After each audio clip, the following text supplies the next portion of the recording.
ఫిబ్రవరి సగం నెల కూడా పూర్తి కాలేదు. అప్పుడే భానుడు తన ప్రతాపం చూపుతున్నాడు. మార్చి నెలలో వచ్చే శివరాత్రితో చలి శివశివ అనుకుంటూ వెళ్ళిపోతుందని చెబుతారు. కానీ చలికాలం పూర్తవ్వకుండానే ఎండలు మండిపోతున్నాయి. 3-4 రోజుల నుంచి ఒక్కసారిగా పెరిగిన ఉష్ణోగ్రతలతో ప్రజలు అవస్థలు పడుతున్నారు. పలు జిల్లాల్లో 33 నుంచి 37 డిగ్రీల వరకు నమోదవుతున్న టెంపరేచర్స్ ప్రజల్ని టెన్షన్ పెడుతుంది.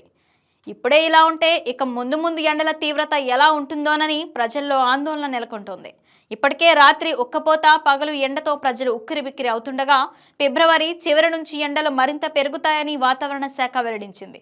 ప్రతి ఏడాది మార్చి, ఏప్రిల్లో ఎండలు పెరుగుతాయి. ప్రస్తుత ఫిబ్రవరిలో తెలుగు రాష్ట్రాల్లో ఇప్పటికే అత్యధిక ఉష్ణోగ్రతలు 3-4 డిగ్రీలు అధికంగా నమోదవుతున్నాయని హైదరాబాద్ వాతావరణ కేంద్రం అధికారులు తెలిపారు. గతేడాదితో పోలిస్తే ఈసారి వేసవిలో ఎండలు కొంచెం ఎక్కువగా ఉండే అవకాశం ఉందని చెప్పారు.